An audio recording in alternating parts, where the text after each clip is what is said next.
Hey everyone, welcome to Magnet Brains. This is Barka Gupta, your computer educator for class 10.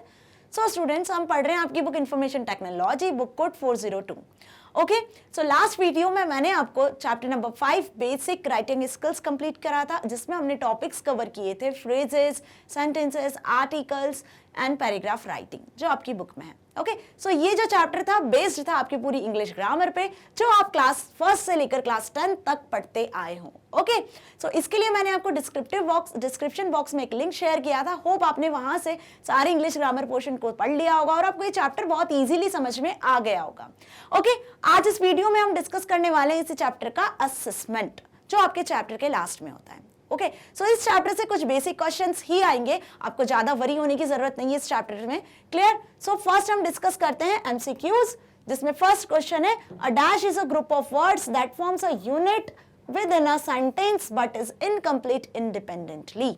Okay, उस term को आप क्या बोलते हो जो ग्रुप ऑफ वर्ड से मिलकर बनता है, एक यूनिट को फॉर्म करता है, जो इनकम्प्लीट और इंडिपेंडेंटली होता है. ओके, क्या होता है? सब्जेक्ट, फ्रेज या नाउन. अब देखिए, सब्जेक्ट तो हो नहीं सकता क्योंकि सेंटेंस बनता किससे है? सब्जेक्ट से और प्रेडिकेट से. क्लियर? अब यहां पर हम बात कर रहे हैं जो इंडिपेंडेंट और इनकम्प्लीट होता है, जो एक यूनिट को फॉर्म करता है ग्रुप ऑफ वर्ड्स मिलकर, वो क्या होता है? फ्रेज. क्या होता है? फ्रेज. नाउन क्या है? एक पार्ट्स ऑफ स्पीच है. सिंपल. तो correct answer is phrase. Phrase आप सभी को पता है, मैंने लास्ट वीडियो में भी समझाया था. होप आप सभी, हम डेली लाइफ में बहुत सारे फ्रेजेस का यूज करते हैं, like on the wall of the mountains. Okay, जो एक शॉर्ट सेंटेंस नहीं बोल सकते हैं हम, शॉर्ट वर्ड्स का कलेक्शन होते हैं. ओके, आगे बढ़ते हैं. नेक्स्ट क्वेश्चन है dash are used to keep a record of communication for future reference. देखिए, अच्छा क्वेश्चन है.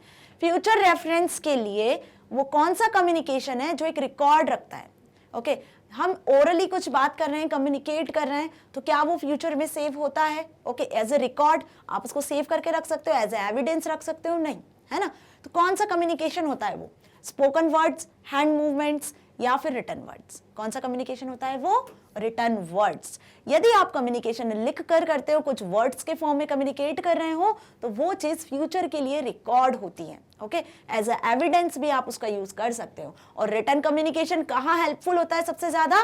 प्रोफेशनल लाइफ में. ओके, जब आप प्रोफेशनली वर्क कर रहे हो, सपोज कहीं जॉब कर रहे हो, या फिर आप स्टूडेंट हो, आप एग्जाम्स देते हो, कुछ अपने नोट्स प्रिपेयर करते हो, इट मीन्स कि आप रिटर्न कम्युनिकेशन कर रहे हो. क्लियर?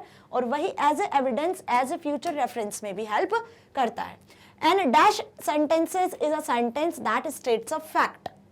देखो, यहाँ 3 टाइप्स के सेंटेंसेस हैं. इन तीनों सेंटेंसेस में से आपको बताना है कि फैक्ट को कौन सा सेंटेंस बताता है. ओके, इंपरेटिव, इंटरोगेटिव या असर्टिव. ओके, सो इंपरेटिव की बात करते हैं.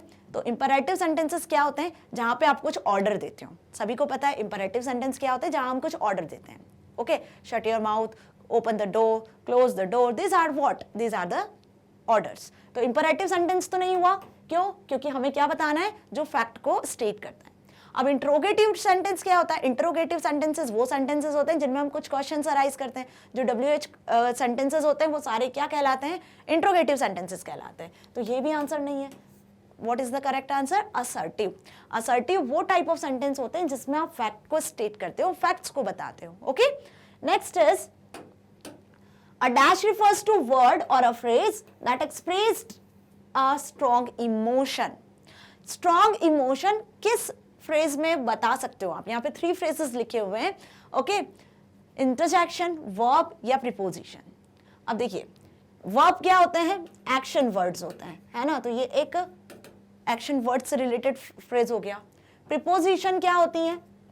आप सभी को पता है, प्रीपोजिशन जो नाउन और प्रोनाउन के बीच में जब आप रिलेशन एग्जिस्ट करवाते हो, रिलेशनशिप बताते हो, तो वो प्रीपोजिशन कहलाती है. तो ये भी नहीं है, ये भी नहीं है. करेक्ट आंसर क्या है? स्ट्रॉन्ग इमोशन को शो करने वाला इंटरजेक्शंस. फॉर एग्जांपल, जैसे मैंने ऐसा कहा, wow we won the match, हम मैच जीत गए.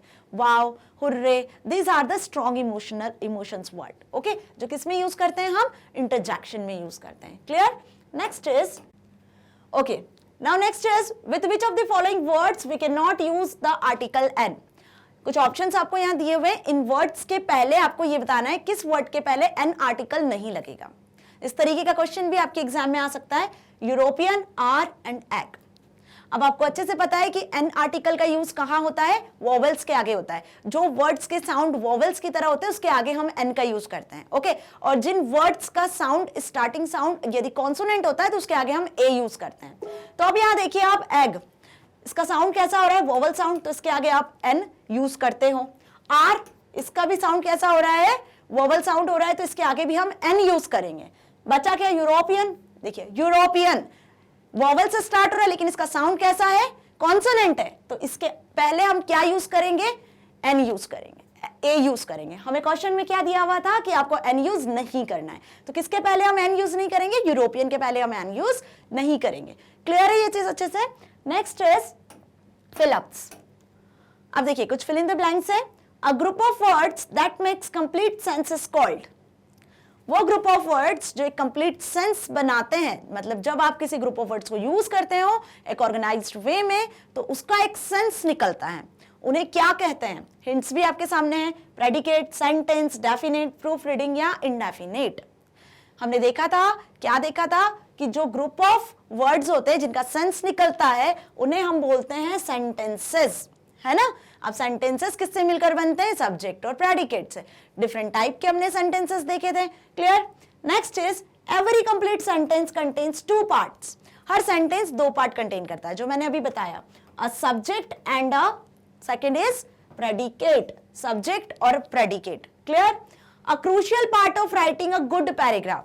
जब आप एक गुड पैराग्राफ लिखते हो तो उसका एक बहुत इंपॉर्टेंट पार्ट होता है, वो क्या होता है, क्या होता है, प्रूफ रीडिंग एंड रिवीजन। क्या होता है उसका important part, proof reading. It means कि जब आपने एक पैराग्राफ लिख लिया किसी टॉपिक पे, तो लिखने के बाद हम क्या करेंगे, उसकी एक रीडिंग करेंगे, उसको रिवाइज करेंगे, देखेंगे कि उसमें कोई प्रॉब्लम तो नहीं है, क्योंकि एक गुड कम्युनिकेशन के लिए हमें जरूरत होती है कि आप जो लिख के कम्युनिकेट कर रहे हो या आप बोल के कम्युनिकेट कर रहे हो तो आप उसको एक बार चेक करो, clear.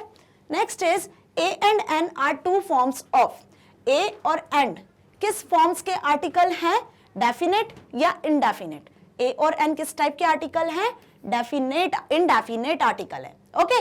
Dash article is used when the noun that follows is already known.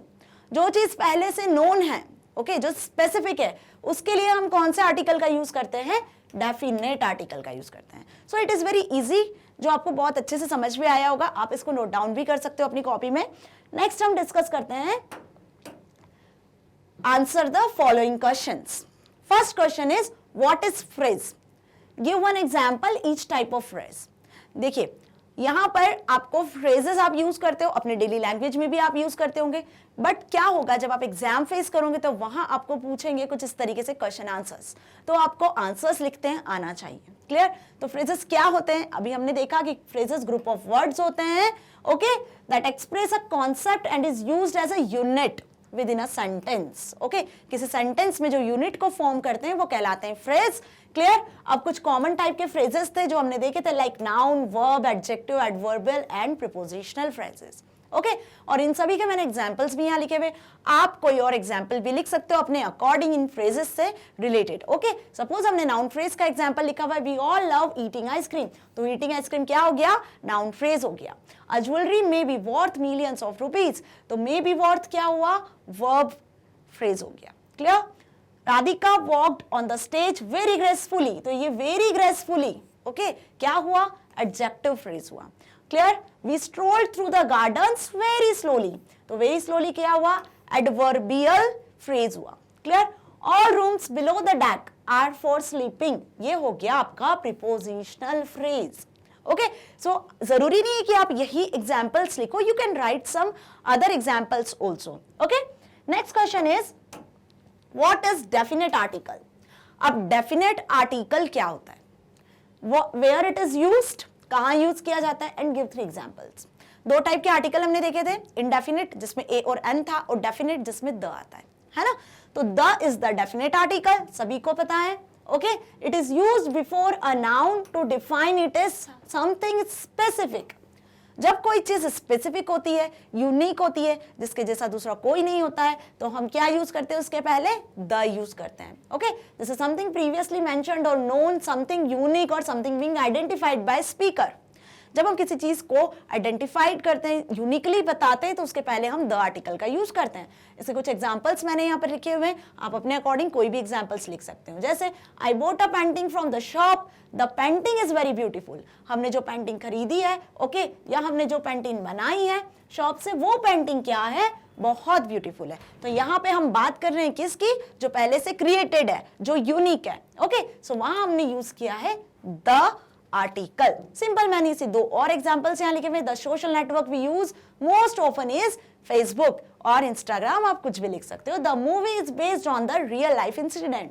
तो आप यहाँ देख सकते हो कि द जो है वो एक स्पेसिफिक थिंग के लिए, एक स्पेसिफिक वर्ड के लिए यूज होता है। Okay, next is how is uses of a different and from an English language. A an से कैसे डिफरेंट है, जो आर्टिकल है इंडेफिनिट आर्टिकल ए और एन, वो आपस में कैसे डिफरेंट है।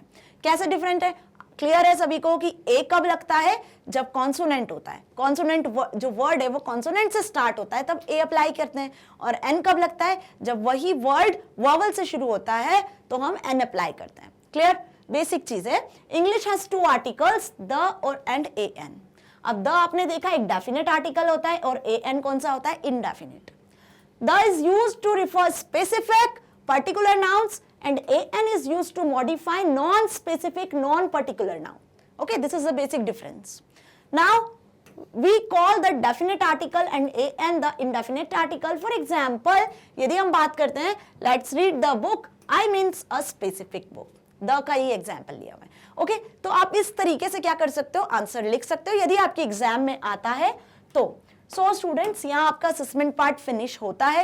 होप आपको ये चैप्टर भी अच्छे से समझ में आया होगा, क्योंकि जस्ट बेसिक चैप्टर है। मैं फिर से रिवाइज कर रही हूँ, इंग्लिश ग्रामर पोर्शन जो आप फर्स्ट से लेकर अभी तक पढ़ते आए हो, जस्ट आपको वही एक बार रिवाइज करना है इस चैप्टर के लिए। क्लियर, ताकि आप इस चैप्टर से जितने भी क्वेश्चंस आ सके उसमें अच्छा स्कोर कर सके।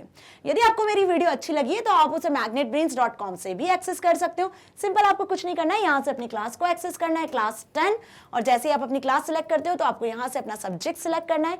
सब्जेक्ट सिलेक्ट करने के बाद में आपको यहाँ नीचे मेरे वीडियो लेक्चर्स मिल जाने हैं, और इस तरीके से आपको मेरे वीडियो लेक्चर्स शो होने हैं। So practical as well as theoretical जो भी वीडियो लेक्चर्स आपको चाहिए आप यहाँ से एक्सेस कर सकते हो। ओके, सो मिलते हैं नेक्स्ट वीडियो में नेक्स्ट यूनिट के साथ, स्ट्रेस मैनेजमेंट। ओके, सो तब तक के लिए stay here, stay happy, thank you so much.